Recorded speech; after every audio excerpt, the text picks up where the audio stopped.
And it's in and out. Let's rock and roll. Let's make deposits into the bank of knowledge. Welcome back to Paranoi Radio Podcast. Ladies and gentlemen, I am Trebles Garcia, your humble host. And I want to thank the Lord for allowing me to be here today. And I want to thank every single one of you for allowing me to enter your space. Guys, it's an amazing episode. As always, we have an amazing special guest. But before all of that, I want to remind you that the most important thing that you could do for the show today is word of mouth. Check us out at paranoidradio.com. Like, subscribe now that we're on YouTube. Yes, I sold out. I don't care. You guys have to take 5 seconds every day and stop watching ads on TikTok and go to the search bar and check us out at paranoidradio.com. And also like, subscribe, and share on YouTube. Guys, all right. I don't want to do most of the promotion, but I have to. Guys, check out Cryptid Warfare Operations. This guy is amazing. Cryptid Warfare Podcast. They give you the tools and the guidelines to get rid of those pesky critters abducting your cows and your chickens. Also, check out Ali Christine. She makes kids healthy again by giving you the tools and the assets to live parasitic free. And I like to say that parasites are demons, so live demonic free, guys. Check out Ali Christine, and I don't get paid to say this. Also, check out Flavors of the Forest. I put that shit on everything. Cook with it or don't cook with it. Put it on hot Cheetos, on your tortas, on your tamales. Dude, it tastes bomb. Make sure you check out Flavors of the Forest and check us out. Drop a 5-star review on Apple Podcast on Spotify. That allows other people to enjoy the show as much as I enjoy making it. Let's jump in from the deep end of the pool and set the freaking mood. Please give a warm welcome. Dude, I never had this guy on the show. We played tic-tac-toe with each other. We were like freaking tag. We were playing cat and mouse for a long Months. freaking time. For almost a year, I think. I haven't had this guy on. Jules from the Greypilled podcast. What's up, big dog? Trebles, what's up, man? Dude, thank you. Thank you for taking the time out of your day to have me on. Yeah, man, we have been playing a little bit of cat and mouse with each other. We have busy schedules. We both have kids, we both have a job. And so yeah, man, I'm very fortunate to be able to have this time with you. We have a lot of mutuals, so we're always kind of doing shows and crossing paths, but we've never officially done our own show. So yeah, man, I'm happy that you're here, bro. It's a privilege to be here. Yes, sir. Thank you, man. It's a humbling privilege to have you on the show, bro. Finally get to have you and your knowledge and your time. So I am thankful for your show. I'm thankful for everything that you do. I'm thankful for your time. So we're gonna jump right into it. Where can people find you before anything? Guys, I'm over on Twitter at Greypilled Pod. I'm on Instagram whenever I choose to be on Instagram. I post over there sometimes. I usually use it more for communication. Greypilled_podcast. I'm over on YouTube, Rumble. I upload. You'll find most of my content on Rumble, Spotify, Apple Podcasts, all that good stuff. And I'm on Patreon. I have a Patreon, patreon.com/greypilledpodcast. A lot of cool stuff going on over there. We're right now watching Twin Peaks, show that David Lynch did from the 90s.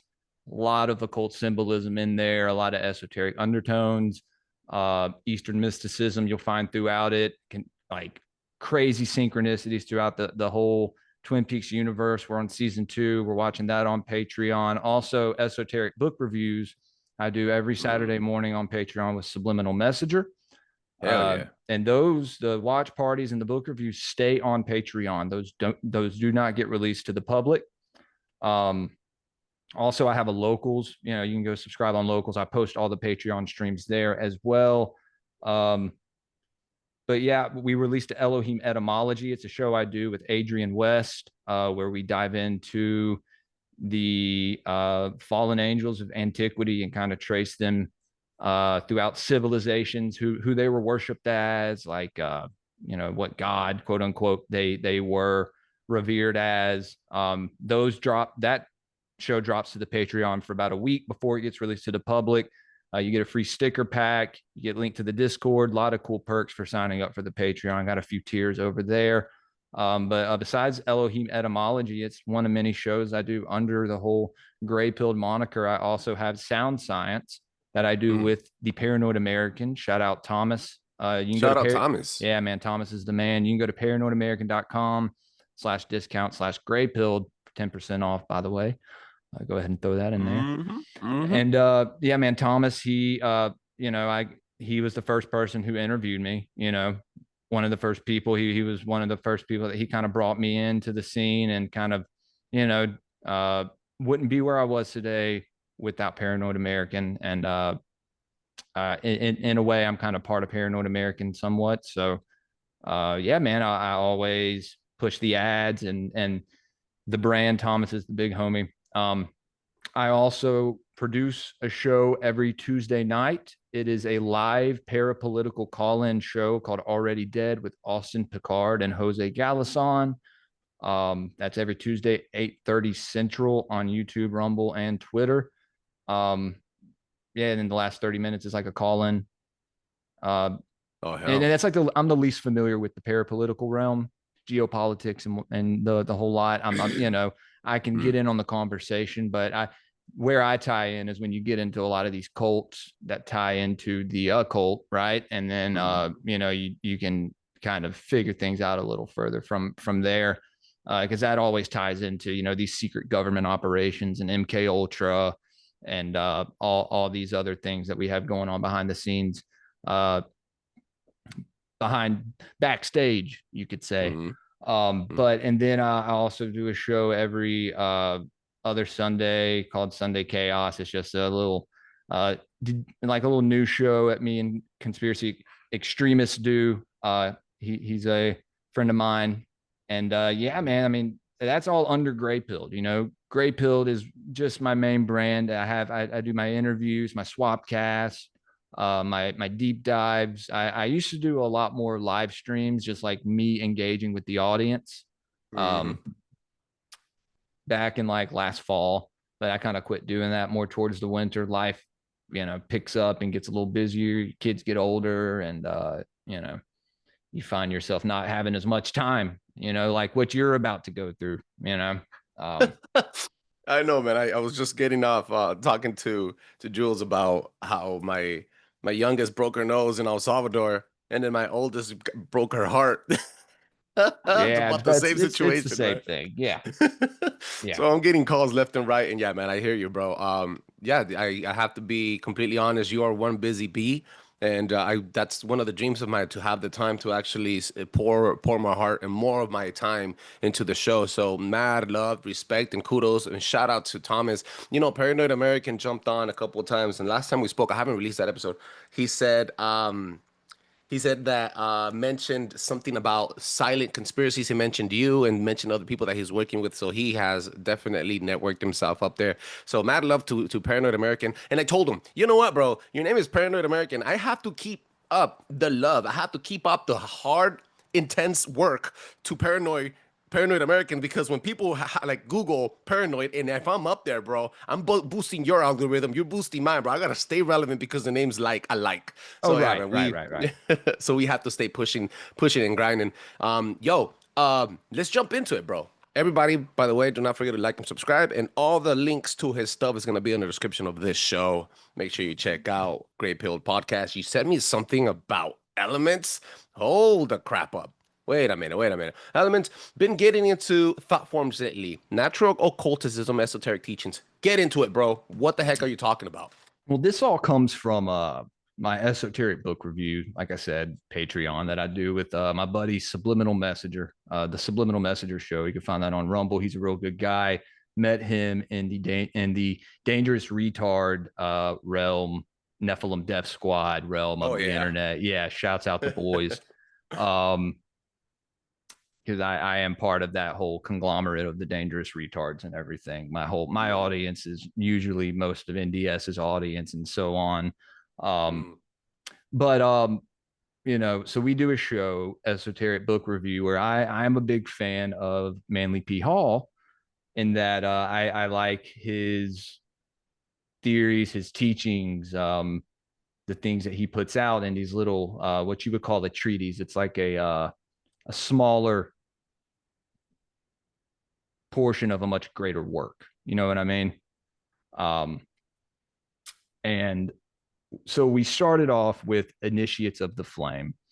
And this gets into how, the eternal soul is symbolized as the flame, and how you can find this kind of this mystic aspect of fire in almost every mystery school, right? That it all stems from this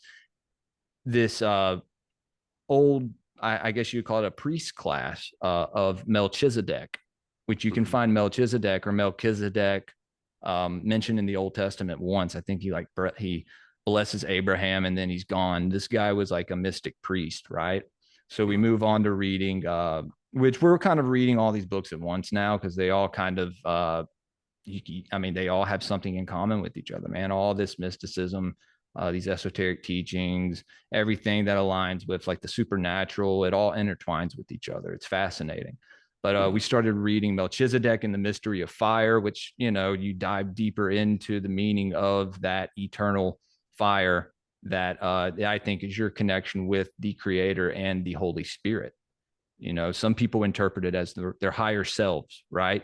You have your connection with Christ can't come from a place of like carnal nature or sin, right? It has to come from a place of what I don't know who's trying to open the door right now. I think my kids are trying to get in here.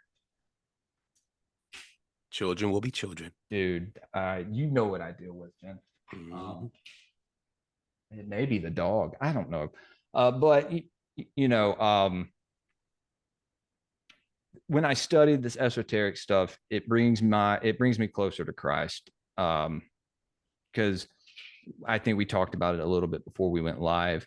There is a lot to what you could say Christianity that people don't really see at first glance, right?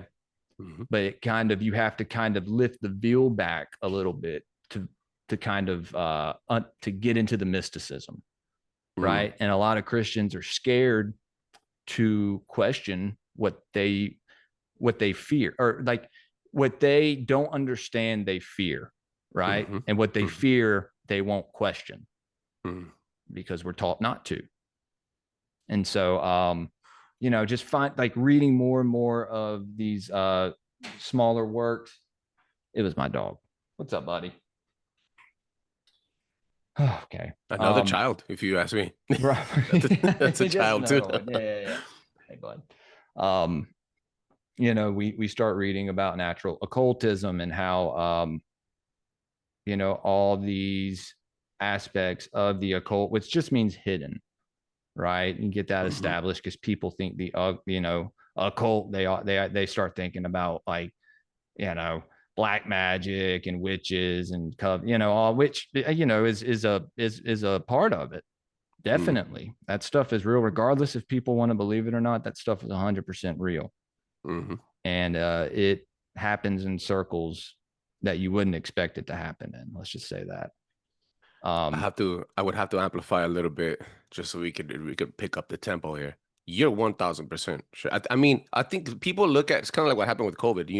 You flipped the word freedom with safety just because of the way it made you feel. You were afraid, and then you gave up your identity, you gave up your children's health, your own health, and then the connection with sun, with the connection with energy, with connection with grounding yourself, and mentally, emotionally, and physically, in all different realms, right? You get bombarded with propaganda on all different levels. All your five senses get destroyed. You get stuck in the consumption and in production, and also trying to provide, and you can't protect anymore or listen to your favorite podcaster because you live in a paranoid state.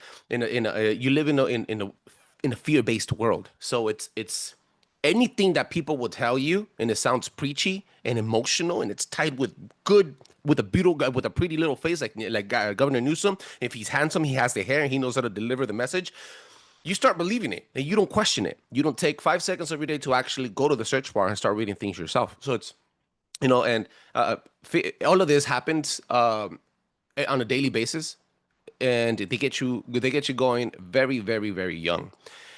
I have this word in Spanish. It's called, so I come from a Protestant area of Christianism when I was younger, and so as everybody knows, I'm Latino. I live in LA. There's a hardcore presence of Protestant churches here in LA, and in Spanish, the word for when you go to your service, when you go to on a Friday night, Saturday night, or on a Sunday morning, etc., it's called "Vamos a ir al culto," which means we're gonna go to the occult. It's called culto, bro. The word culto. Right. So once I spoke with one of the again, my wife's family tried to break us up when they couldn't get through me, and I told them, why do you guys call it culto? Like why do you guys call it occult? Why don't you guys call it the service?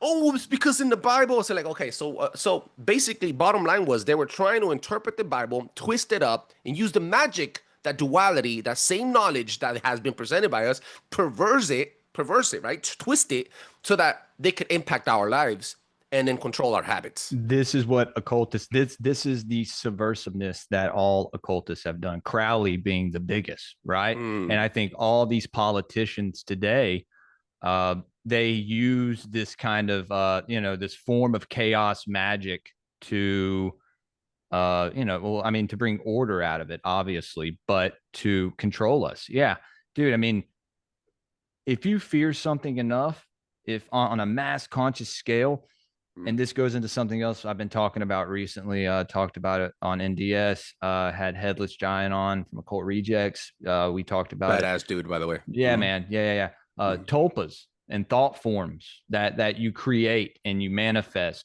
Egregores, servitors, all these things that are used in chaos magic.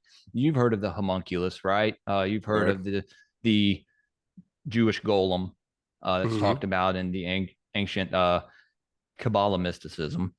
And so, yeah, man, COVID basically was turned into an entity, I think, right? Holy snap. So many people feared it that they manifested this entity out of it. You give it a name, right? You give it an image, which is that, it was that molecule with like it the looked protein. like it was green. Yeah. And you have this thought form in which fear, being one of the strongest emotions, may be the strongest. That creates something, man, either in this world or an unseen one. It definitely creates something. I mean, it goes right back to spiritual warfare, bro. It's 1000% spiritual warfare. We were born, I think, with only two different types of fears: loud noises and heights. So everything else is conditioned. Everything else is conditioned. Well, I mean, I don't know, dude. What about what's it called? Something phobia. It's like the big things underwater that you can't see. Like you're in the middle of the ocean and then something huge you're like, it's terrifying to me. That to me right there, that's fear, in my opinion. Yeah. It completely overtakes love. I think love was one of the hardest hardcore emotions that we have. We can move mountains, absolutely. bro. Love comes with faith. It comes with it's jam-packed with everything, bro. And what comes with love? Pain. So all of that's all conjunction, right? You can't have love without suffering. Yeah, man. I don't think, man. Are you a Star Wars guy? Man, look, I was a huge fan of the original trilogy. Word. And of course, they made a trilogy. Obviously, that was intentional. The whole Trinity. It's used in everything, man. In every mystery school, there's always a Trinity. Well, you find that with numbers when you get into these esoteric kind of traditions. You find those numbers everywhere. But dude, I love the original Trinity or trilogy. And then the three they dropped afterwards were like the Clone Wars, all that. I also liked. I was still a kid when those were kind of. Yeah, I'm pretty sure I was still a kid. I don't think I was a teenager yet. But then they came out with these new ones, and I'm not a huge fan of those. I'm going to be honest with you. Haven't really kept up with them from there, but yes, I am a fan of the older ones. So you know that there is no such thing as a gray Jedi, right? I'm saying because your name is Greypilled. I wanted to get into that. So, I live my life, bro, at a very fast pace, but it's either black or white. And I tend to be, if I'm gonna get on something, and I like it, and I feel 100% sure about it, I die on that hill, man. So it's black or white, right? And I understood after that it's not about finding yourself, it's about creating yourself. And life is like poker. Everybody gets dealt a different hand, unfortunately, but everybody has the right to place a bet. So I like to place my bets in conspiracy theories, and they're not theories anymore. They're just conspiracies at the end of the day. Absolutely. So I'm looking at, okay, so I consider myself a red pillar. Now you have these black pillars, the white pillars, the blue pillars, right? But what is the gray pill, bro? You're in between two realms. I found myself taking the gray pill. It was probably during COVID. And it was discovering, like, just man, when you go down these like when you first get into conspiracy theories and you start really understanding things, and you start to do your own research, and you start to connect your own dots and stuff, like, dude, it's just we do live in a very chaotic world. But there's always, so there's that black pill, right? That, like, nothing's ever going to get better. We're controlled. No one, but, like, there is that white pill in there. And I mean, I think a big part of that is Christ, right? As well as having hope. I think, people, I'm not a big fan of folks who just, like, constantly black pill. I think it could harm somebody who's already going through, like, a hard enough time. But you don't want to bombard people with nothing but white pills and have them completely oblivious to the stuff that black pills you, right? So the gray pill was kind of a way of coming at it, from a different perspective, and seeing both the good and the bad. And I guess you have that, like, dualistic aspect to it, right? And also, it just, no one had used it yet. And it was an open domain. yeah. Well, that, and well, it's kind of just how I felt at the time. I just kind of felt gray pilled. And so, yeah, man, I mean, that I changed my name to Greypilled, I think, on Instagram, like, a year before I started the podcast, so it's a mixture of duality, I think. And then, correct me if I'm wrong, I think every creator does this to a sense. You study some type of occult so that you could utilize it for marketing. I mean, like you just said, nobody had Greypilled, right? Nobody had your logo and the way you can market things, and that side angle that you have to communicate with people and then bring in your brand. right. I think we all, even myself, I have the umbrella, and they were like, "Why the fuck the umbrella with the mic?" And I was like, "Well, because I feel, rainy season, you pull out the umbrella. Throughout, when there's a sunny season, you pull out the umbrella, so you're always protected and shaded by the truth." And I think of it as that nomnius apparatus, right? So even study the Latin of it. So all of that has some occult meaning, so that it can impact you in a certain way, and then you have to make it into a logo so it sticks in people's brains, and it's all a part. I want to say almost manipulation, depending on your intent and where your emotions are at, where your heart is at, right? You would use it to your benefit or for the benefit of others. So the knowledge of dualism, if I'm saying that correctly, I think it's been used for ages, bro. Introduced not only by the Nephilim, not only but so it's like the Bible. It could be twisted. It's a double-edged sword. And if you're using it in a way where you could collect money and buy yourself a Beamer, and you're happy with that, bro, the people that are there are happy, you're gonna go through judgment, and eventually we all will, right? But I think it could also be used to awaken people, enlighten people. That's a big part of what why I choose to dive into some of these dark corners of the occult.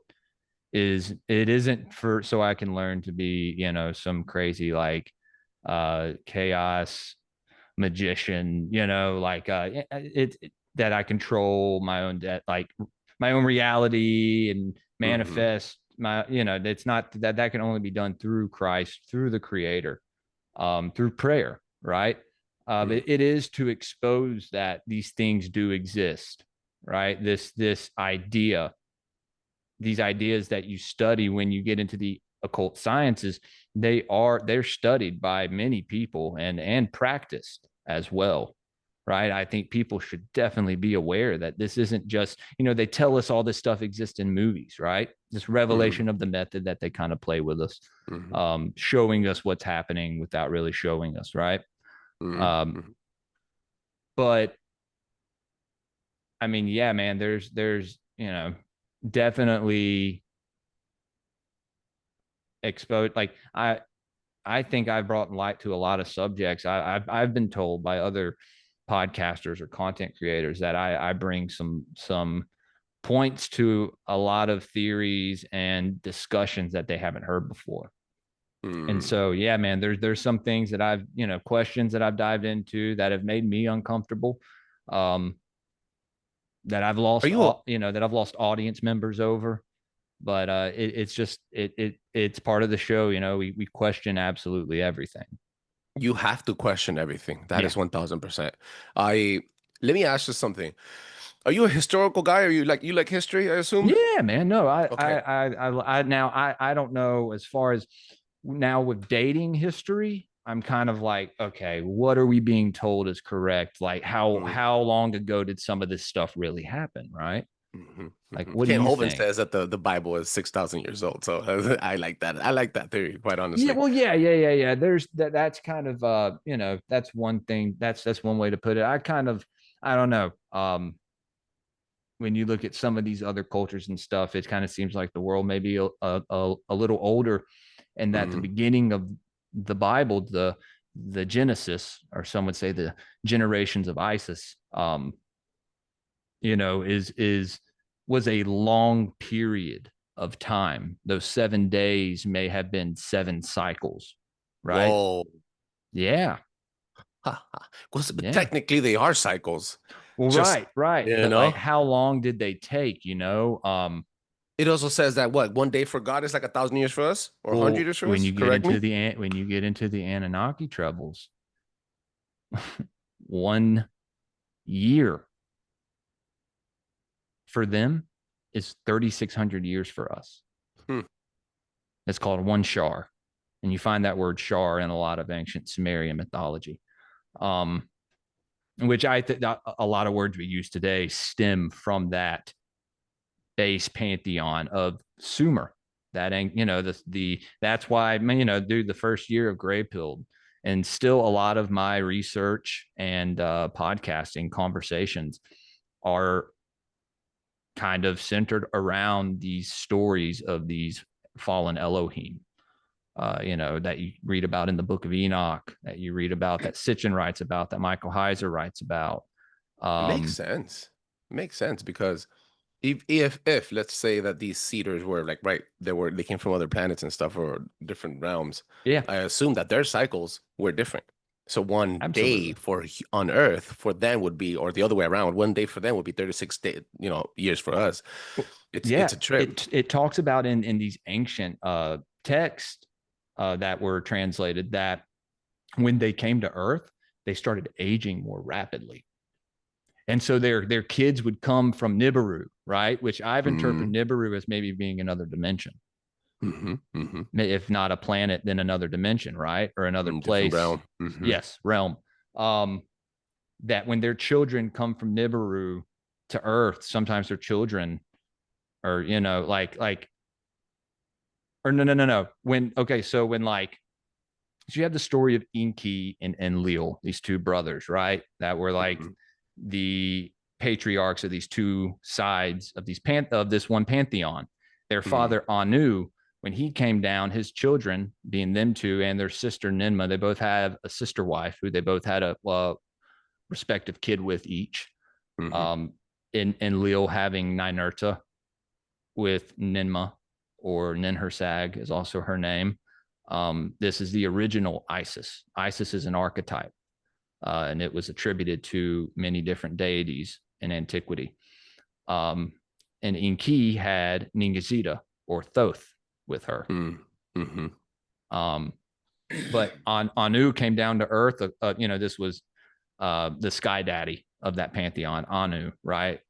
In Zoroastrianism, he is Ahura Mazda. He is Uranus, Kalius or Calus or something in Greek. I don't know how to say it.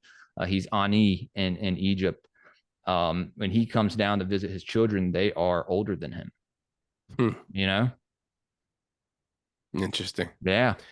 I ran this by Ali Marzulli, and he couldn't give me. He kept dodging it, and I get it. Some people don't want to speak about it. But I wanted to see. Let's see if you could probably hack into this and tell me what you think. I did a deep dive on the Olmecs, and I found out that the Olmecs were not worshiping or mimicking other gods. The Olmecs were trying to use ancient liquid obsidian, gold, and mercury to tap into the organic algorithm of the earth. So technically what they did was they made stone memorize them. They were able to put themselves into the organic pulsating energy They were frequency of the using earth. alchemy. They were using alchemy. Yeah. So my theory is they tapped into the hive mind, I want to say, what you see in Avatar, the movie, the energetic frequency algorithm of the earth to avoid judgment. And now, think about it. Think about it. You see this throughout history. You have the empires, you have emperors, kings. Every single person that's been in power ever has been obsessed with people echoing their names by erecting statues, arts, songs, hymns, Well, the books. Olmec heads. The Olmec right? heads, You right? have the giant heads of the Olmecs. And you're like, you know, is this like a literal representation of them, right? Or is it like symbolic, being that they have a giant head because they have a lot of knowledge? Yeah, you know, yeah. like The helmet. there's a few ways to look at it, bro. So when I was reading this, I was like, they used your what's it called? Your biometric, their own biometrics, like spilling blood, through ritual to tap into the algorithm of the earth. Who else did that to open another realm? Didn't Jesus do that too? He spilled his blood to give us salvation. Where? Which was an in a different alchemical realm. baptism into the earth, right? Boom, bro. Bro, my wife right. talks about it all the time. And that's when you talk about like mysticism and Christianity, like nobody wants, a lot of Christians don't want to even hear about it. And I just like ask myself, like, why wouldn't you want to know like this deeper meaning? Like I feel like we're supposed to strive for that, but maybe some people aren't meant for it. Like I have a theory that maybe you reincarnate until you do reach that point where you can connect, 100% with the Holy Spirit. Right. And you checkpoint save game each life. Yeah. I mean, kind of like you have this consciousness that comes back to you, and that goes into like the lore of the two souls, which you find throughout all forms of esoterica and occult traditions, as well as ancient tribes in Africa, dude, like tons of stuff. Credo Mutwa, the Zulu shaman, talks about that. He was a friend of David Icke. Super interesting guy. You should look into him. But yeah, man, for what you were saying about the Olmecs, yeah, bro. So listen to this. I have something for you. Okay. So I mentioned Ningazita, Thoth, Hermes, Mercury. He was known as Tahuti in Africa. And this guy, as well as his father Inki, or Nutamud, which meant the artful fashioner, they were scientists. They were DNA scientists, right? The Olmecs were created as helpers to build these ancient structures. And so when Thoth ruled Egypt, he left Egypt because his brother Marduk, or Ra, took reign, had his little period there. There were wars going on called the Pyramid Wars with their cousins. All these like these battles in the sky, right? That are talked about in all these ancient cultures. And he goes to South America. Thoth does. Now, alchemy comes from that word, chem, alchemy. Chem is ancient Egypt, chemet. So the word chemistry, the word alchemy, this practice comes from ancient Egypt, from Thoth, from this guy who took these Olmecs and went to South America to build all these structures and to kickstart civilization, supposedly, right? Whoa. So these Olmecs, if they were doing these alchemical, transformations or whatever, that they learned it from him. The guy who in these mythologies took them, and used them as a builder race. They had gene splicing. They had all types of different sciences. Maybe they had bro. some kind of ancient DNA in them, like that by now, of course, is probably bred out of us, right? Or maybe some of these elite bloodlines still have it, and that's why they interbreed. There's always we were thinking about that a couple 100 episodes ago. We were thinking with my best friend when he was active still on the show. We were talking about how we probably still have this.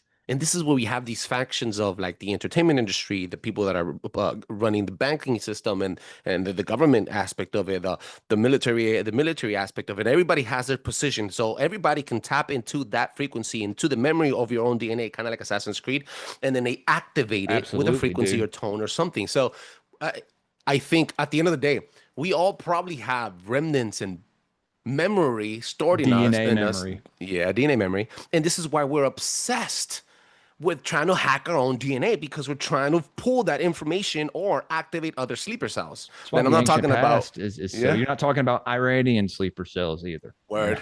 Word, No, dude, no, 1000%. this is where like we're why we're so intrigued with the ancient past, right? Is because like I do think we have some sort of like DNA memory resonance from it, right? If not, it's in the ether, and maybe we're getting these like random downloads from it every now and then. Well, even that, right? Infatuated with symbols too. Everything has a symbol, and it connects back to ancient worlds. But when you talk about gold and alchemy and all that, bro, the Anunnaki were known for mining gold. I mean, that's the story. They created humans to mine gold. I think that there were, they just took a race that was all that was already here from the creator, and they just manipulated the DNA maybe. Sounds like Nephilims, bro. Well, Sounds bro, like I mean, you get into like Adam, like were there tribes of Adam, right? Was Adam like a class of man? Because in these ancient stories, you have like Adapa, Adamu, these Adams with these different names. One of them oh is, shit. the first Sumerian Uh-huh. king, and you don't even know, right? Um, Where but did Eve come from? His rib? That's gene splicing, bro. exactly, dude. So this gets into these like ancient astronaut theories, and I know a lot of people don't like it. I mean, I don't 100% believe the whole ancient aliens thing, but I think there's aspects of it that are definitely true.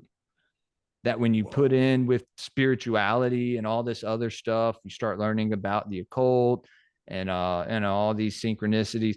Like, dude, there's something that there's truth that ties into it. Now, I think the deception is believing that they are our creators as far as that goes, and that that we should worship them as gods. That's why they masqueraded as gods, right? To deceive us.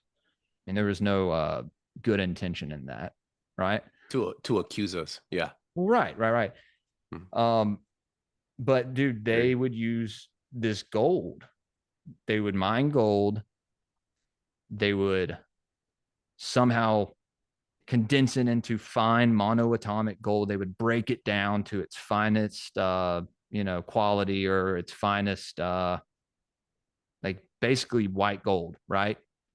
Like, and they would shoot this into their atmosphere.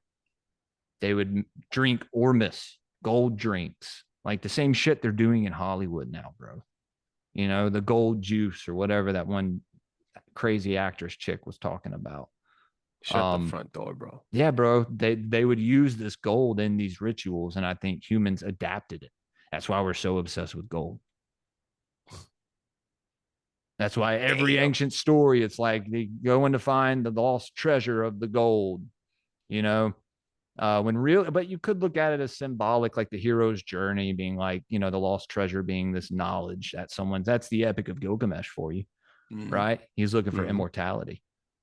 He even Again, went and obsessed with living he forever. went to some subterranean realm and found Utnapishtim, Noah, ancient Noah, old as hell, down there, just like writing like scribing down shit and making like, just some like ancient hermit. But apparently, now, or did he go to another realm and meet him? Right. I don't know. I kind of like to look at Reminds it me of in both reminds me of ways. I'm a big Hollow Earther. So Hollow Earth, huh? I'm a yeah. simulation guy, but I feel about you. this. I feel you. I feel you. I feel you. Dude, I think there's truth. I think the truth lies in the middle somewhere. Even with like flat and hollow earth, I think there is some truth that lies right there in the middle. Reminds me of what you just said about the whole that one phrase from Jurassic Park. He goes, "God makes man, man makes dinosaur, dinosaur eats man, women inherit the earth." And Yeah, I'm like, and remember that because look what happened. You know, God makes us, right? And then we make AI. God makes us in their image and we make AI in our image. And then, damn, bro, it's absolutely. just you're trying to hack through that simulation, trying to just be in the next superposition, right? It's It's like insane. were these external forces, these supernatural powers, are they using us to create this AI so they can manifest through it? That's what I was gonna tell you. Are So, we a vessel? somehow like, so it's a consent thing? I mean, this goes back to like letting a vampire in your house, right? Like, are we like giving them consent to manifest, to, Whoa. you know what I mean? Use your By creativity participating powers and to bring it using in. this AI, and like, I mean, we're complicit in it, you know? No, think about it, right? Biblically, right? Someone will rise that will join all could put all the religions into one. You'll have all the nations into one, right? What's smart enough to do that for us? AI, bro. Yeah, dude. AI. Um, Oh shit. ancient AI as well. You got to look at that. Also, Nick from Occult Rejects told me that we are like sentient biological AI, basically. Like, no, solar powered biological AI. It's in Word. my intro. And I go, wait, That's what? fucking dope. Yeah. Hey, Yeah. yo, freaking Nick is wild, Nick is wild, dude. I love bro. Nick. Shout out Nick. See, man, I told, dude, we have so many of the same people that we like, podcast with. This is a shame that we had to wait so long. But I'm dude, yeah, no, I gotta get you on my show too, man. I'll rock it, bro. I'll rock it. I do very Whenever short you shows, have a but free hour or 90 minutes, if you mm, want to come on a Friday night sometime, we could do a Friday night Greypilled, go live for an hour, drag mm, chef in there maybe. hell yeah. But I That's my have to brother, get man. you on, dude, because these are some good conversations. Absolutely, bro. Hey, I don't want to take more of your time, and I want to thank you so much from the bottom of my heart. Where can people find you, bro? Oh man, like I said, Greypilled Pod on Twitter, Greypilled_podcast on Instagram, uh, YouTube, Rumble, Spotify, Apple Podcast, and Patreon and Mm, locals. You can go support the show there. Got a lot of cool stuff popping off. Um, yeah, man, I could sit here all day and talk to you, dude. Like we definitely have to plan some more of these. for sure. I'm fucking down. I'm But freaking yeah, down. man. Thank you Yo, again for having me on, brother. it's a pleasure, man. I like Thank you. that. I like the discussion. It was everywhere, but those are bad because it gets the people going. What did you find gets the people going, bro? Yo, Yeah. shake and bake, guys. I need you guys to make sure you check out Jules from the Greypilled podcast. He's everywhere. He's collaborated with a lot of big names. Make sure you check him out. He's gonna be on the description of the show. Do not forget to drop a 5-star review on Apple Podcasts and on Spotify. That allows other people to enjoy the show as much as I enjoy making it. Peace. Stay for